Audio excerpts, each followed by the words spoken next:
पिछले चैप्टर में हमने देखा था जिंदाई ने म्यू के सभी आ रहे अजीबोगरीब हमले को शांति से रोक दिया था। अब इस चैप्टर की शुरुआत में हम देखते हैं म्यू के सारे अजीबोगरीब हमले रोकने के बाद डैनचू वापस बड़ी तेजी के साथ हमला करता है तो म्यू अपनी शॉट को आगे करते हुए उसके हमले को रोकता है। ऐसे ही वो दोनों आपस में फाइट कर रहे होते हैं और एक जोरदार हमले के साथ वह दोनों ही पीछे हट जाते हैं और दोबारा एक दूसरे की ओर हमला करने के लिए आगे बढ़ते हैं। उसी समय प्रेजेंट में हम देखते हैं यहाँ वून शॉक होते हुए जोर से चिल्लाता है जिससे आगे वाला पर्सन भी डर जाता है। तो वह पर्सन कहता है अचानक तुम्हें क्या हो गया है। वून कहता है तो जीत मुरंग फैमिली की हुई सही खाना। वह पर्सन कहता है हाँ तुम क्या कह रहे हो। वून कहता है नहीं नहीं कुछ नहीं, मैंने बस यह सोचा कि आगे क्या हुआ होगा। पर्सन कहता है अरे यार क्या तुम ऐसा सोच रहे थे। हालांकि फर्स्ट डिसेबल के हार के साथ इस लड़ाई का अंत हुआ। वून कहता है तुम क्या बकवास कर रहे हो,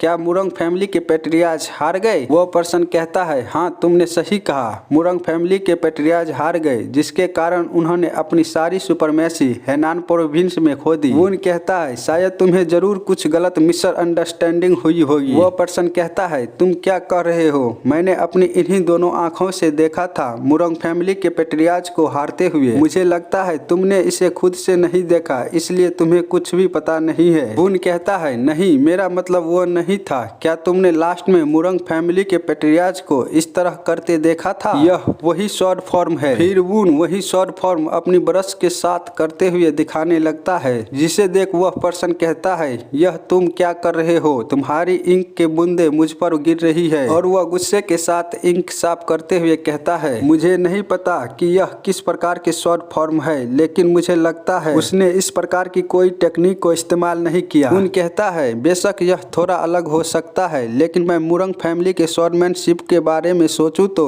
वह ऐसा ही होना चाहिए। और वो पर्सन कुछ समझ नहीं पाता। तो वून सोचते हुए कहता है यह नहीं हो सकता, वह तो सिर्फ एक डुअल था जिसे वह बड़ी आसानी से जीत सकता था। उसके बाद वून पूछता है तो क्या तुम मुझे बता सकते हो वो क्यों हारा। उसके थोड़ी देर बाद हमें लाइब्रेरी का सीन दिखाया जाता है जहां वो व्यक्ति अब चला गया था। वून वहीं अभी भी बैठा हुआ सोच रहा था मैं मुरंग फैमिली के पेट्रियाज के अंतिम शॉर्ट फॉर्म के डुअल को सोचना बंद नहीं कर सकता, ऐसा क्यों हो रहा है। तभी वहां क्यों आते हुए कहता है ग्रीटिंग स्कॉलर वून। वून कहता है ओह क्यों तुम हो, लेकिन तुम यहाँ इस वक्त क्या कर रहे हो, क्या तुम दोबारा कोई किताब लेने आए हो। क्यों कहता है हाँ आपने सही कहा, मैं बस यहाँ से गुजर रहा था तो आपकी आवाज सुनाई दी। मुझे पता है कि आप थोड़े वरीड हैं लेकिन आपको इतना निराश होने की कोई जरूरत नहीं है। वून थोड़ा चौंकते हुए कहता है अरे नहीं नहीं तुम ये क्या कह रहे हो। वो तो मैं बस। क्यों कहता है हाई ऑफिशियल ऐसा कर रहे हैं इसलिए मुझे यह मानना होगा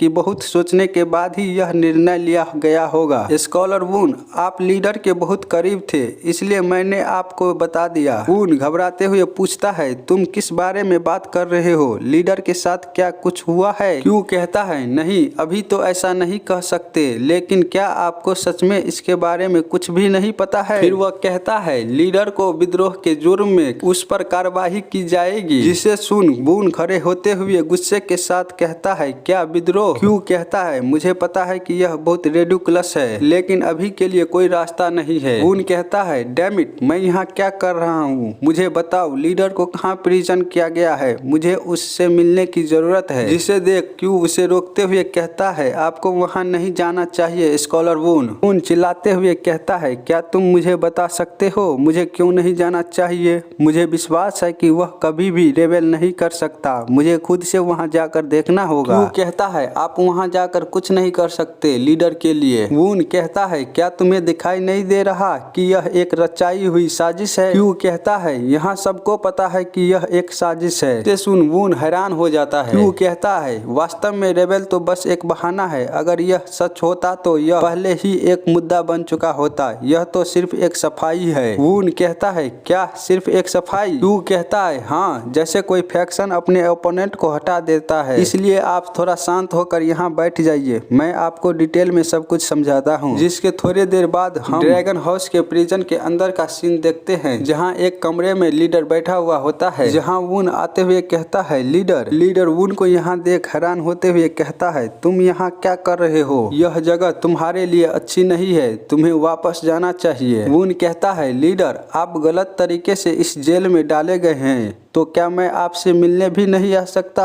वो तो शुक्र है यहाँ आना ज्यादा मुश्किलों भरा नहीं था। लीडर कहता है, तुम कितने बड़े बेवकूफ हो। वुन कहता है, मुझे माफ कर दीजिए लीडर। लीडर कहता है, क्या तुम्हें लगता है राजद्रोह के आरोप वाले कैदी से मिलना कभी इतना आसान होगा? वे तुमको अंदर क्यों आने देंगे? तुम इसे क्यों नहीं समझ रहे हो? यह उनका कोई प्लान हो सकता है इन सब पर नजर रखने की। वुन गुस्से के साथ कहता है, आपका कहने का क्या मतलब है कि यह जानबूझकर मिली भगत का पता लगाने के लिए किया गया है? लीडर कहता है, अगर तुमको यह बात समझ आ गई है तो वापस लौट जाओ। अगर उन्होंने नोटिस कर लिया तो तुम मुश्किल में पड़ सकते हो। यहाँ सब ठीक है। वुन कहता है, इससे क्या फर्क पड़ता है? मेरे पास खोने के लिए और कुछ नहीं है। लीडर जिसे सुन हैरान हो जाता है। वुन कहता है, लेकिन लीडर आपने इस बेकार साजिश के जरिए अपनी लाइफ और रेपुटेशन दोनों ही खो दी। इससे ज्यादा अनफेयर और क्या हो सकता है? लीडर सोचता है, तुम कितने भोले हो वुन फिर रोते हुए कहता है, यह नहीं हो सकता, इसे होना ही नहीं चाहिए, यह गलत है। लीडर जिसे देख कहता है, एक जमाने में मैं भी यही सोचता था कि एक वॉरियर होना पावर से कहीं बढ़कर है। हालांकि मेरे गरीब पिता की इच्छा के कारण मैंने जिंगू को छोड़ दिया और आर्मी ज्वाइन कर लिया, क्योंकि मैंने महसूस किया छोटे प्रॉफिट के लिए दूसरों को नुकसान पहुंचाने वाले जियांगू के लोगों के कारण गुस्से में मैं मार्शल आर्ट सीखा और वॉइस डायरेक्टर की जॉब ली, जबकि यह एक पाप मुक्ति थी जिससे मुझे विश्वास था कि यह मीनिंगफुल है। मैंने अपने पिता के कहे शब्द कभी नहीं भूला। महान शक्तियाँ अपने साथ बहुत बड़ी जिम्मेदारी लाती है। भगवान ने मेरे रास्ते को मौत की ओर नहीं लाई, ये तो मेरी लंबी समय में बनी नियति थी। और वुन लीडर की ये सब बातें सुन रो रहा था। लीडर कहता है, तुम्हें मुझे लीडर बोलने की कोई जरूरत नहीं है, अब से तुम मुझे बस ब्रदर बुलाओ। वुन ब्रदर सुन चौंक जाता है। लीडर कहता है, क्या तुम्हें यह पसंद नहीं आया? वुन सर हिलाते हुए कहता है, मेरा मतलब हाँ ब्रदर, मैं इसके साथ ठीक हूँ। लीडर कहता है, यह बहुत अच्छा लगता। अगर इसके बारे में सोचो, तुम और मैं 10 साल पहले मिले होते तो यह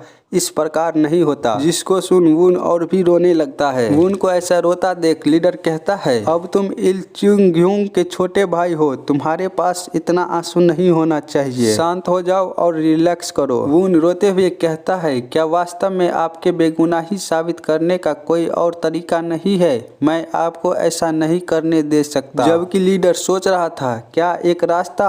अगर मैं अपना असली स्किल को दिखाऊं जो इस प्लेस में और कोई नहीं जानता, तो जेल से निकलना तो मेरे लिए केक काटने के बराबर है। लेकिन मैं यहाँ से सक्सेसफुली एस्केप कर लिया तो केवल मासूम ही मरेंगे, क्योंकि मैंने इस तरह के षड्यंत्र फॉरबिडन सिटी में पहले भी देखा है। फिर लीडर वुन से कहता है, भले ही तुम सही हो, लेकिन कभी कभी एक कदम पीछे लेने में ही समझदारी होती है। वुन कहता है, ब्रदर तुम यह क्या कह रहे हो? लीडर कहता है, मैं अपने छोटे भाई से एक बात पूछना चाहता हूँ, क्या तुम मेरी दी हुई चीज को लोगे? यह बहुत अच्छा होगा यदि तुम उसे मेरे फैमिली के पास पहुंचा दोगे। वहाँ एक छोटी सी रिंग होगी जिसे तुम ले सकते हो। मैं तुम्हें और भी कुछ देना चाहता था, लेकिन मेरे पास इसके अलावा और कुछ नहीं है जो तुम्हें अच्छा लगेगा। और क्या यह आज का तुम्हारा और मेरा आखिरी ट्रेनिंग है? क्योंकि व्हाइट टाइगर ट्रेनिंग शॉर्ट 8 के कंक्लूजन को ना देख पाना मेरे लिए दुखद बात है। क्या तुम मुझे इसे एक बार करके दिखा सकते हो? थोड़ा सैड होते हुए कहता है, ब्रदर अगर मैं सच कहूँ तो मैंने इसका कंक्लूजन देखा है। लीडर जिसे सुन हैरान होते हुए सोचता है, ऐसा कैसे हो सकता है? उसने स्वॉर्ड एसेंस को इतनी आसानी से कैसे देख लिया? यहाँ तक कि जियांगू के मार्शल आर्ट के लिए भी इसे देखना मुश्किल हो सकता है। क्या